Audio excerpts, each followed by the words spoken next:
Je suis l'apôtre Pangui Konan Bernard, président du CNEPECI, Conseil national des églises protestantes évangéliques du Côte d'Ivoire, et président fondateur des églises Béthanie.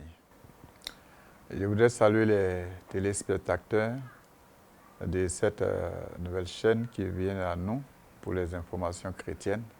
Je salue votre initiative. Que Dieu vous bénisse. Et moi, je suis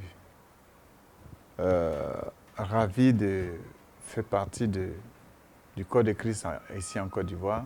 Par la grâce de Dieu, j'ai été formé à l'Institut biblique de Yamoussoukro de 1982 à 1986. À partir de là, Dieu, dans sa souveraineté, m'a envoyé évoluer auprès du pasteur Jean Glao, qui a béni mon mariage avec sa femme à l'église du Réveil en 1987. Et j'ai passé 8 années auprès à l'église du Réveil. Et c'est quelques années après, j'ai été ordonné pasteur titulaire à l'église du Réveil après son décès, avec le pasteur Ouli Samuel et le pasteur Point René, le président Point René aujourd'hui, qui continue dans cette église. Mais dans la suite des temps, par la grâce de Dieu, nous avons commencé le ministère ici à Djamé, dans le centre chrétien du Réveil, qui est devenu aujourd'hui l'église, le siège de l'église Béthanie. Dieu, par sa grâce, nous a soutenus, nous a conduits jusqu'à présent. Nous sommes allés de petit à petit, par sa grâce, et surtout ce bâtiment, nous avons commencé quelques années après la naissance de l'Église. Et Dieu nous a aidés à nous répandre petit à petit sur le territoire. Ensuite, nous avons envoyé des élèves en Europe pour étudier en Suisse, qui sont restés, qui ont créé des églises Béthanie en France, en Italie. Et aujourd'hui, nous avoisinons une cinquantaine d'églises sur le territoire ivoirien et quelques églises en Europe.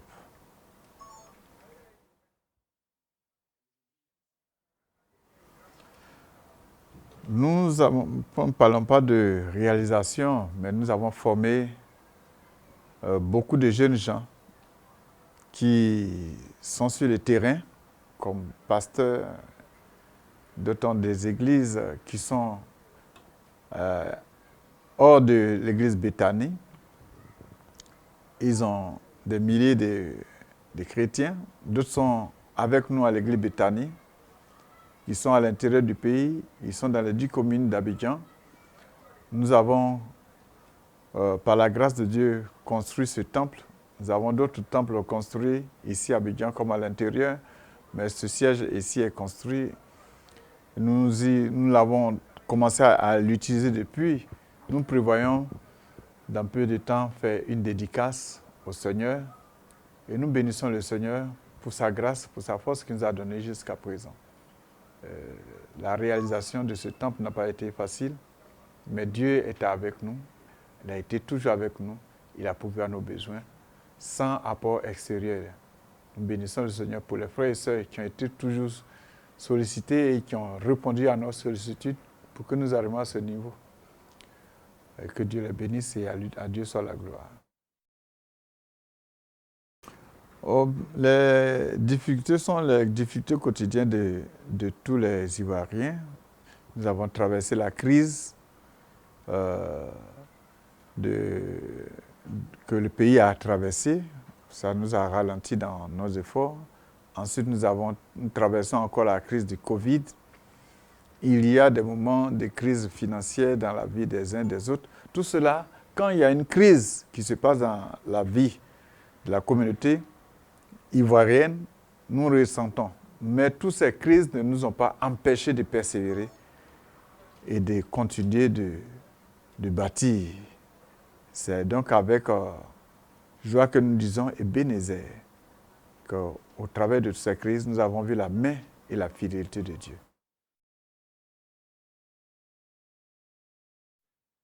Le CNPC, nous n'avons pas créé le CNPC et nous n'avons pas postulé. Le CNPC a été le regroupement de plusieurs églises pour parler d'une seule voix. Depuis l'année 2000, je peux dire 2002, 2001-2002, nous avons ensemble, avec beaucoup d'autres églises, nous sommes mis ensemble. Cette année, nous regroupons 20 années d'existence du CNPC. Le CNPC a eu pour premier président le pasteur Paul Ayo des églises Tabernacle, qui aujourd'hui est aux États-Unis. J'ai été son trésorier. J'étais d'abord membre du bureau, trésorier. J'ai été vice-président. Et à l'issue de la crise que le pays a eue en 2010, j'ai accédé en 2012 à la présidence pour continuer le travail qui avait déjà été commencé pour rassembler les églises et travailler à l'unité du corps de Christ. Et plusieurs fois, les frères et les sœurs m'ont renouvelé leur confiance pour que je sois là jusqu'aujourd'hui.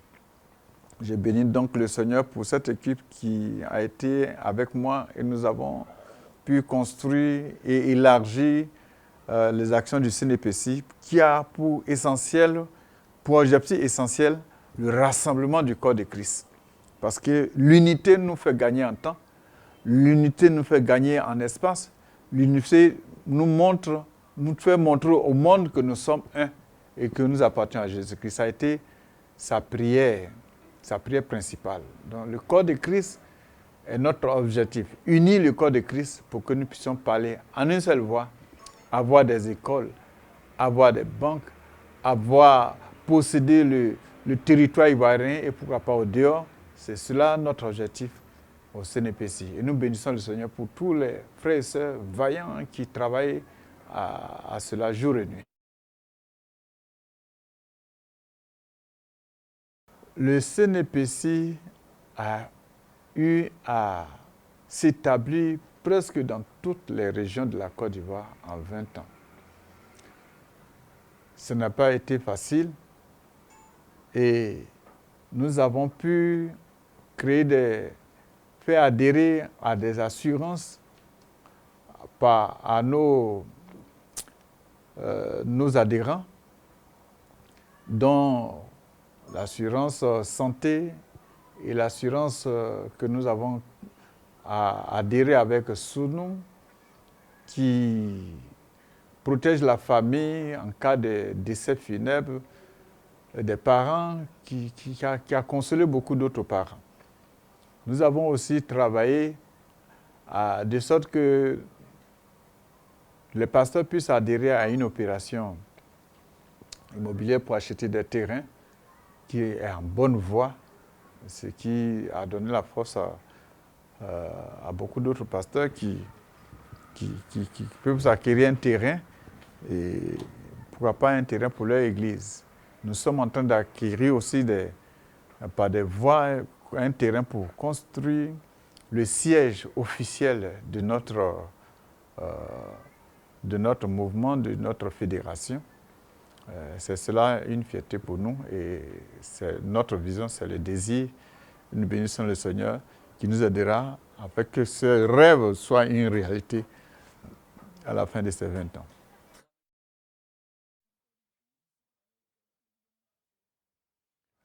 Aujourd'hui, nous travaillons en bon état avec le gouvernement actuel. Car quand il y a eu le Covid, nous avons travaillé ensemble pour apaiser le corps de Christ, pour que les relations soient bien, pour que les incompréhensions soient aplanies. Nous avons rencontré plusieurs fois le ministre de l'Intérieur et de la Sécurité. Nous travaillons avec les préfets des régions où nos présidents sont installés. Chaque fois que nous partons pour installer les présidents, c'est les préfets et les sous-préfets qui sont associés. En tout cas, nous avons aussi élargi notre vision en adhérant au consistoire évangélique qui représente toute la communauté chrétienne protestante devant l'État. Ce qui fait que nous sommes en bonne collaboration avec les autorités étatiques, tout en gardant notre liberté de foi et notre liberté de marche en tant que chrétiens évangéliques.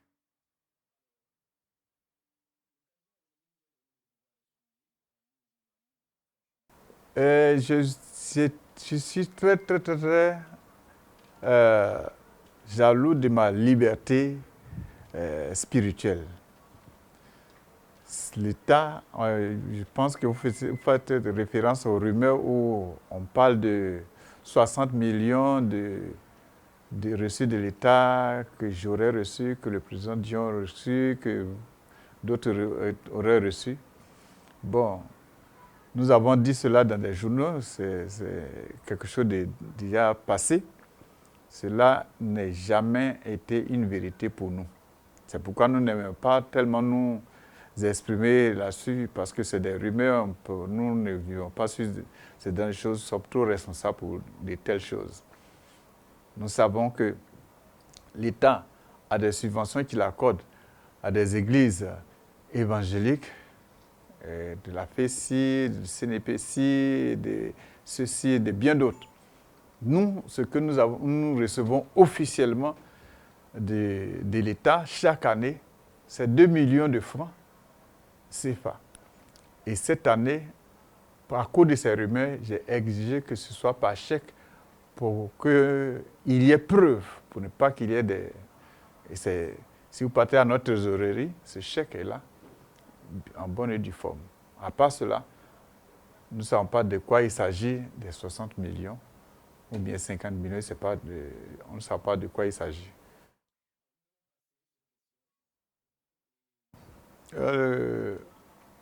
Papa Dion Robert est un père pour nous.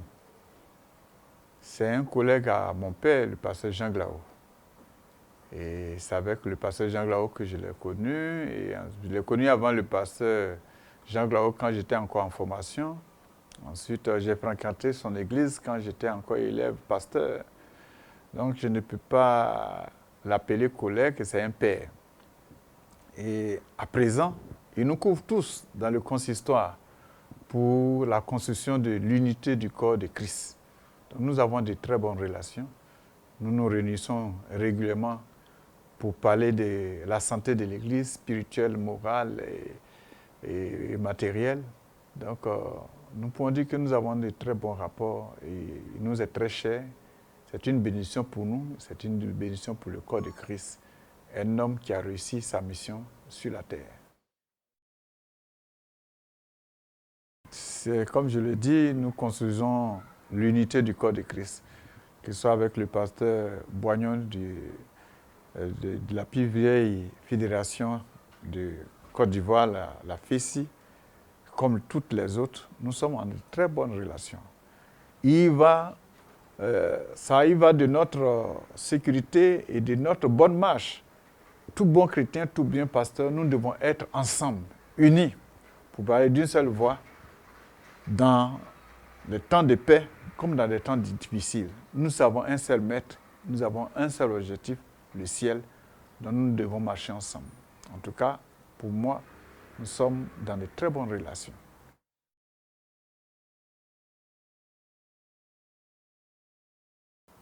Sur le plan économique, d'abord il faut dire que les pays anglophones ont été visités très longtemps avant nous, les pays francophones. Ce sont des traditions chrétiennes protestantes. Ils ont connu les réveils beaucoup plus longtemps que nous, dans les années 1800, d'autres même 1700. Et nous sommes, dans notre histoire évangélique, nous sommes très jeunes par rapport aux pays anglophones comme le Ghana, le Nigeria. Mais nous prenons de bonnes choses par rapport à eux. Mais nous disons que nous ne sommes pas en retard, car Dieu n'est pas en retard. Et nous faisons nos petits pas. Et nous croyons que le temps vient. Aujourd'hui, nous sommes en train de construire l'unité. Le temps vient où nous construisons aussi ensemble dans l'unité des banques, et des hôpitaux, des écoles, des universités. Ce temps n'est pas loin. Et nous en parlons et nous prions et nous croyons que Dieu nous aidera à y arriver. Il faut dire que les États-Unis ont une autre relation avec les églises que nos pays africains ou francophones. C'est complètement différent. Ici, le pays, l'église, plutôt l'État est laïque. La laïcité dans nos États n'est pas à comparer à ce qui se passe aux États-Unis, où même pour prêter le serment, on prête le serment sur la Bible.